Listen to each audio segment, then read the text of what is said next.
ओम नमो भगवते वासुदेवाय नमः। ओम नमः शिवाय। प्रिय भक्तजनों, आज हम कार्तिक मास में सुनी जाने वाली कथाओं का श्रवण करेंगे। आपका दिन शुभ और मंगलमय हो। भगवान की कृपा आप सभी पर बनी रहे। एक इल्ली और घुन था। इल्ली बोली, आओ घुन, कार्तिक नहाए। घुन बोला, तू तो गोरी पड़ी है, तू ही नहा ले। मेरे तो मोट बाजरा पड़ी है, मैं तो नहीं नहाऊंगा। मैं तो हरे हरे बाजरे का सीटा खाऊंगा, ठंडा पीऊंगा।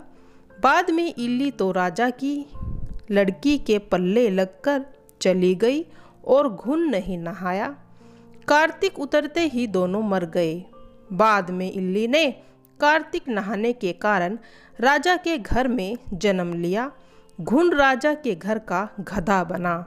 जब बेटी का विवाह का साया निकलवाया तो विवाह का दिन निकल आया और ससुराल जाने के लिए विदा होने लगी तो बेटी की बैलगाड़ी रुक गई। राजा रानी बोले कि बैलगाड़ी क्यों रुक गई है, क्या कारण हो गया? तुझे जो चाहिए मांग ले। तब लड़की बोली कि यह गधा मुझे चाहिए।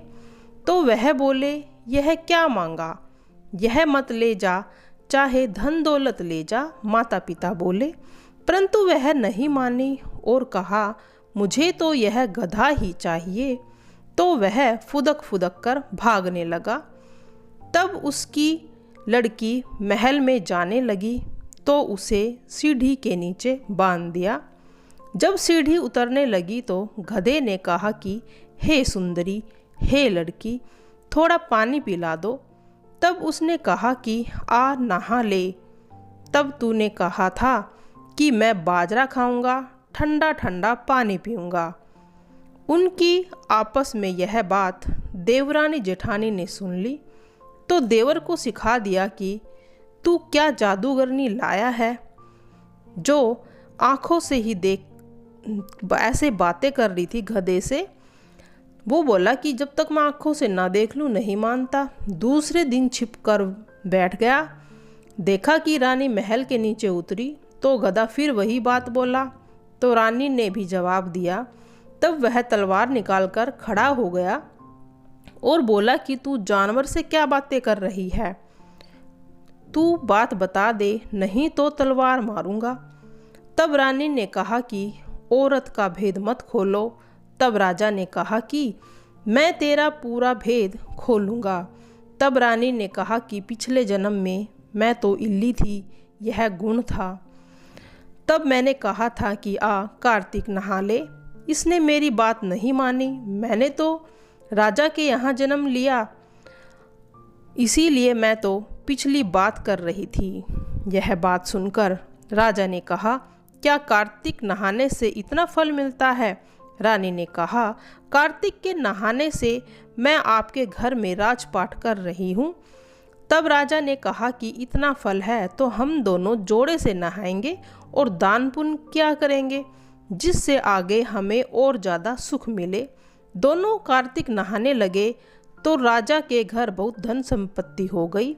हे कार्तिक महाराज, जैसे इल्ली को सुख दिया वैसे सबको दियो, जैसे घुन को दिया वैसे किसी और को मत देना। आइए सुनते हैं अब। किसी गांव में एक बूढ़ी रहा करती थी। वह औरत हमेशा कार्तिक के महीने में व्रत किया करती थी। जब उसका व्रत के खोलने का समय होता उस समय भगवान कृष्ण आते और एक कटोरा खिचड़ी का रख कर चले जाते थे। उस बुढ़िया के पास वाले घर में एक दूसरी औरत रहती थी जो हमेशा यह देखती थी। उसको बुढ़िया से बहुत जलन होती कि इसका कोई भी नहीं है, फिर भी इसे खाने के लिए खिचड़ी मिल जाती है। एक दिन कार्तिक के महीने में स्नान करने वह बूढ़ी औरत गंगा में गई और उसके जाने के बाद भगवान श्री कृष्ण ने उसके लिए खिचड़ी का कटोरा उसके घर पर रख दिया। पड़ोसन ने देखा कि खिचड़ी का कटोरा रखा है और बुढ़िया घर पर नहीं है। उसने गुस्से में आकर उस खिचड़ी के कटोरे को बाहर फेंक दिया। जब बुढ़िया कार्तिक स्नान करने के बाद घर लौट आई तो उसने खिचड़ी का कटोरा नहीं मिला और वह भूखी ही रही। वह औरत बार बार एक ही बात दोहराती रही कि कहाँ गया मेरी खिचड़ी और कहाँ गया मेरे खिचड़ी का कटोरा। बुढ़िया की पड़ोसन ने जहाँ खिचड़ी का कटोरा फेंका था वहाँ पर एक पौधा उगाया और उसमें 2 सुंदर फूल निकल आए। एक बार उस राज्य का राजा उस ओर से निकला तो उसने उन दोनों फूलों को देखा तो उसने वह फूल तुड़वा लिए और अपने महल में ले गया। महल में लौटा तो उसने रानी को दे दिया। जब रानी ने उन फूलों को सूंघा तो वह गर्भवती हो गई। कुछ समय बाद रानी के 2 सुंदर पुत्र ने जन्म लिया। राजा के दोनों पुत्र जब बड़े हुए तो वह किसी से भी नहीं बोलते थे, लेकिन जब वह दोनों शिकार पर जाते रास्ते में उन्हें वही बुढ़िया मिलती जो अभी तक यही कहती थी कि कहाँ गई मेरी खिचड़ी, कहाँ गया मेरा कटोरा। उस बुढ़िया की बात सुनकर दोनों बालक कहते, हम ही हैं तुम्हारी खिचड़ी और हम ही हैं तुम्हारा कटोरा। ऐसा हर बार होता जब वह दोनों बालक शिकार पर जाते थे। एक बार राजा के कानों में यह बात पड़ गई। राजा को यह सुनकर बहुत आश्चर्य हुआ कि दोनों लड़के किसी से बात नहीं करते, तब यह बुढ़िया से कैसे बात करते हैं। राजा ने बुढ़िया को अपने महल में बुलाया और कहा कि हमसे तो और किसी से भी ये दोनों नहीं बोलते, लेकिन तुमसे यह कैसे बोलते हैं। बुढ़िया ने कहा कि महाराज, मुझे नहीं मालूम कि ये दोनों मुझसे क्यों बोलते हैं। मैं तो कार्तिक का व्रत करती थी और भगवान श्री कृष्ण मुझे खिचड़ी का कटोरा भर कर दे जाते थे। एक दिन जब मैं स्नान करके वापस आई तो देखती हूँ कि ना तो मेरी खिचड़ी मिली और ना ही मुझे वह कटोरा। मैं तब से यही कहने लगी कि कहाँ गई मेरी खिचड़ी, कहाँ गया मेरा कटोरा। तब उन दोनों बच्चों ने कहा कि तुम्हारी पड़ोसन ने तुम्हारी खिचड़ी फेंक दी थी तो उसके 2 फूल बन गए। वह फूल राजा तोड़कर रानी को दे दिया। जब रानी ने फूल को सूंघा तो हम 2 लड़के पैदा हुए। हमें भगवान श्री कृष्ण ने ही आपके पास भेजा है। सारी बात सुनकर राजा ने बुढ़िया को महल में रहने को कहा। हे कार्तिक महाराज, जैसे आपने बुढ़िया माई की सुनी वैसे ही सभी की सुनना। आइए सुनते हैं अब राय दामोदर की तीसरी कथा। एक समय की बात है, एक छोटी सी लड़की थी जो कार्तिक नहाया करती। कार्तिक का महीना पूरा हुआ तो सब कहने लगी कि गंगा जी जाएं या यमुना जी जाएं या हरिद्वार होकर आएं।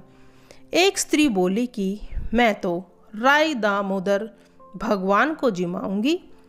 सब पूछने लगे कि वे कैसे होते हैं। स्त्री बोली कि मोर मुकुट, गले में वैजयंती माला, हाथ में पीताम्बर, ऐसे होते हैं राय दामोदर भगवान। वह लड़की अपने घर गई आई, भगवान की रसोई बनाई, मंदिर में गई, बोली आओ मेरे भगवान, आओ जीमो, आओ मेरे राय दामोदर जी। मंदिर में भगवान नहीं मिले। मंदिर से शहर में गई, शहर से जंगल में गई, जंगल से पहाड़ों पर चढ़ गई। भगवान को पुकारते सुबह से शाम हो गई। भगवान लड़की को पहाड़ पर चढ़ते देख बोले कि यह तो ऊपर से गिरकर मर जाएगी और मेरे सिर इसकी हत्या लगेगी, इसे दर्शन देने ही होंगे। भगवान ब्राह्मण का रूप धर कर आए और बोले चल बेटा, मैं तेरा भगवान, तू मुझे भोग लगा दे। लड़की बोली कि नहीं, तुम मेरे भगवान नहीं हो सकते। अब भगवान ने लड़की के सामने अपना चतुर्भुजी रूप दिखाया। अब लड़की खुश हो गई और बोली कि हाँ, आप ही मेरे भगवान हो। ब्राह्मण बोला कि तेरे भगवान कैसे हैं? उसने कहा कि भगवान तो मोर मुकुट वाले, गले में वैजयंती माला पहने हैं और हाथ में पीताम्बर लिए हुए है। ब्राह्मण बोला, अच्छा ऐसे हैं तेरे भगवान? हाँ, ऐसे हैं मेरे भगवान। अब भगवान ने लड़की के सामने अपना चतुर्भुजी रूप दिखाया था। यह वह ब्राह्मण से बताने लगी। लड़की खुश हो गई और बोले कि तुम ही मेरे भगवान हो। अब आगे आगे वह लड़की भाग रही थी और पीछे भगवान आ रहे थे।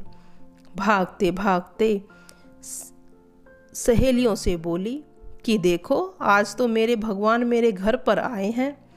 उसमें से किसी ने एक ने कहा, देखो तो इसके भगवान ऐसे हैं जिसके भाग्य में भगवान के दर्शन लिखे हैं, उन्हें दर्शन हो ही जाते हैं।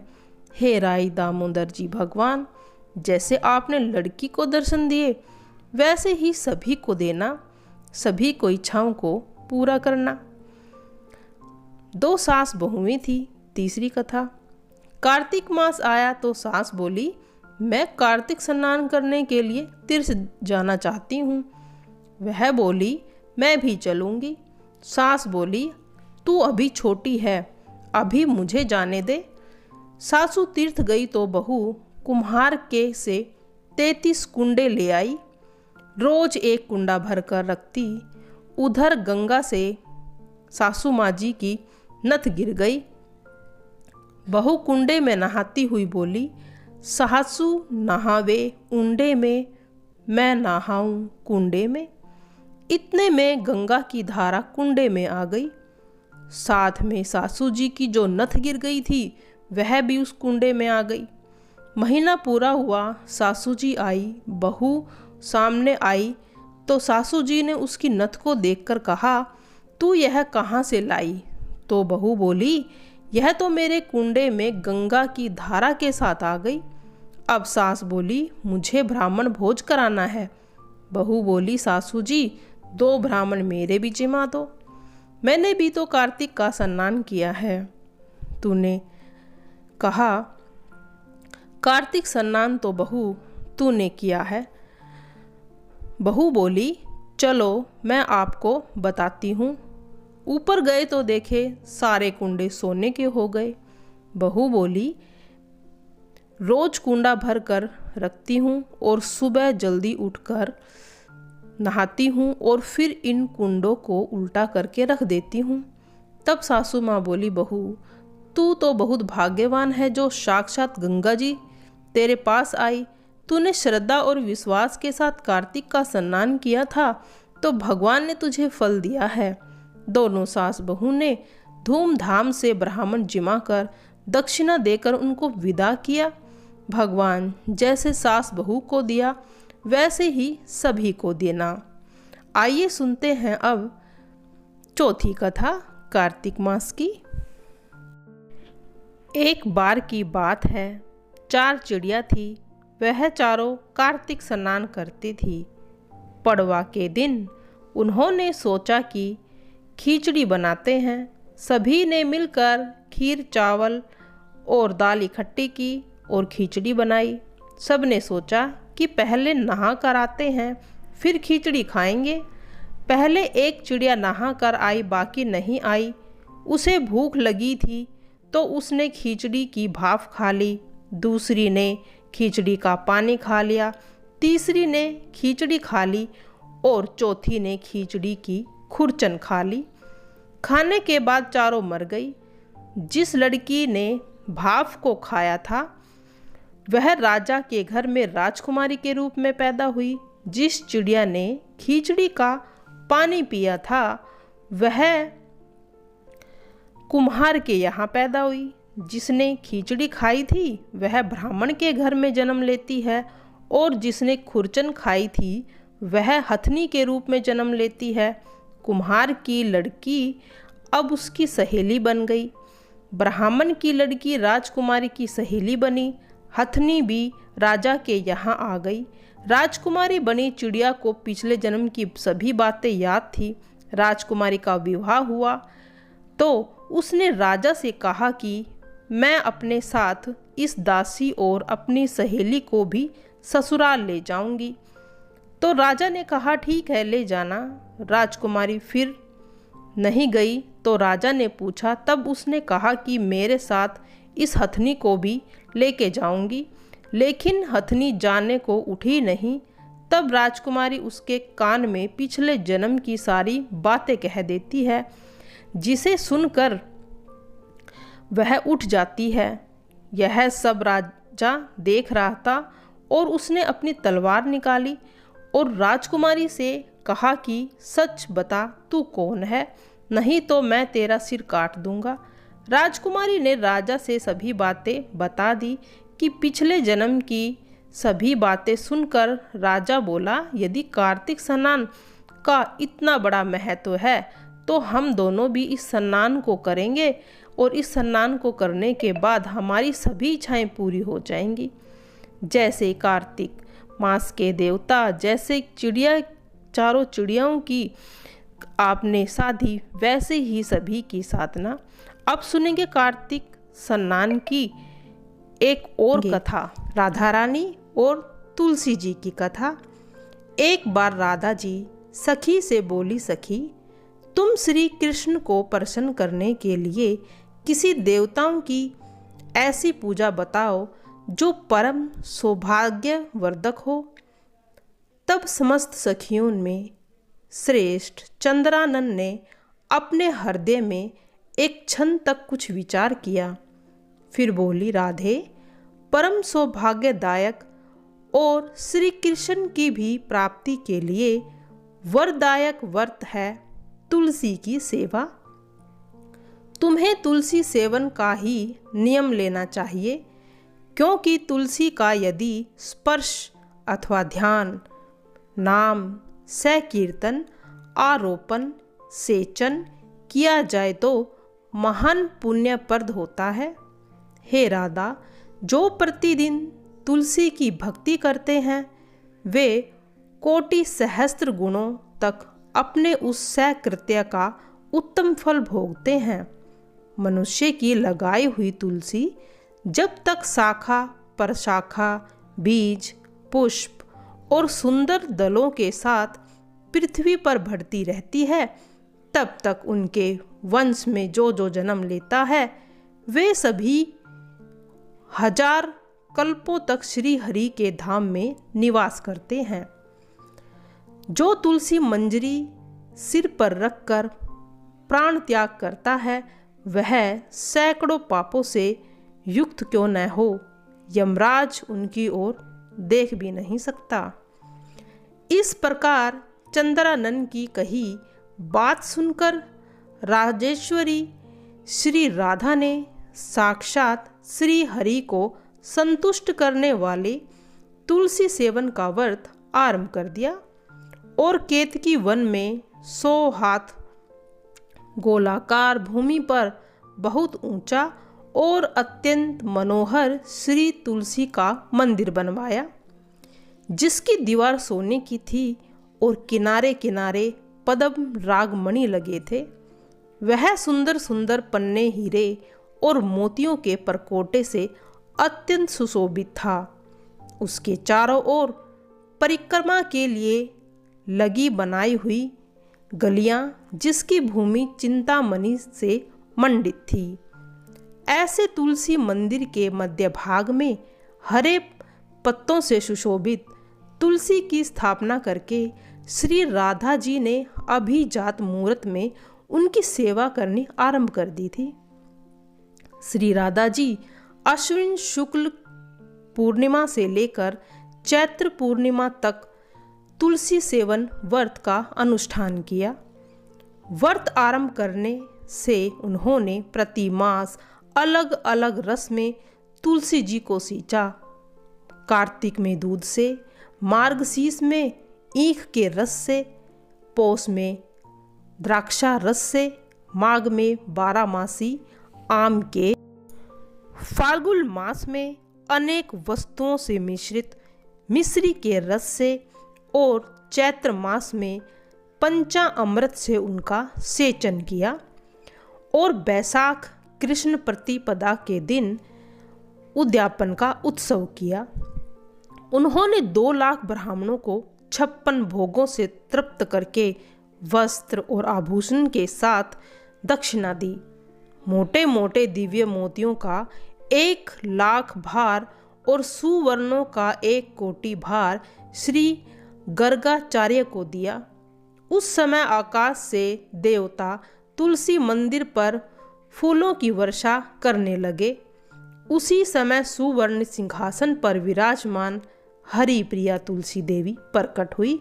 उनके 4 भुजाएं थी, कमल दल के समान विशाल नेत्र थे, 16 वर्ष की अवस्था और श्याम कांति थी।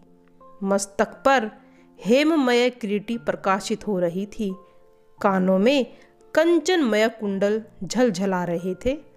गरुड़ से उतरती तुलसी देवी ने रंगवल्ली जैसी श्री राधा जी को अपनी भुजाओं के अंक में भर लिया और उनका मुख चंद्र का चुंबन किया। तुलसी बोली, कलावती राधे, मैं तुम्हारी भक्ति से प्रसन्न हूँ। यहाँ इंद्रिय, मन, बुद्धि और चित्त द्वारा जो मनोरथ तुमने किए हैं वह सब तुम्हारे सम्मुख सफल हैं। इसी प्रकार हरिप्रिय तुलसी को प्रणाम कर वर्षभानु नंदिनी राधा ने उनसे कहा, देवी, गोविंद के युगल चरणों में मेरी अहुतु की भक्ति बनी हुई है। तथा अस्तु कहकर हरिप्रिया अंतर्ध्यान हो गई। इस प्रकार पृथ्वी पर जो मनुष्य श्री राधा के इस विचित्र उपाख्यान को सुनता है, इस कथा को सुनता है, वह भगवान को पाकर कृतज्ञ हो जाता है। तुलसी जी की आरती करते हैं। तुलसी महारानी नमो नमो, हरि की पटरानी नमो नमो, धन तुलसी पूरन तप कीनो, शालिग्राम बनी पटरानी, जाके पत मंजरी कोमल, श्री कमलपति चरण लपटानी। तुलसी महारानी नमो नमो, हरि की पटरानी नमो नमो, धूप दीप नैवेद्य आरती, पुष्पन की वर्षा बरसानी। 56 भोग 3600 व्यंजन, बिन तुलसी हरिक एक न मानी। नमो नमो हे तुलसी महारानी, हरि की पटरानी नमो नमो। सभी सखी मैया तेरो यस गावे, भक्ति दान की दीजे महारानी। नमो नमो तुलसी महारानी, तुलसी महारानी नमो नमो, तुलसी महारानी नमो नमो, हरि की पटरानी नमो नमो, हरि की पटरानी नमो नमो, तुलसी मैया नमो नमो। जय हो तुलसी मैया, तेरी सदा ही जय हो।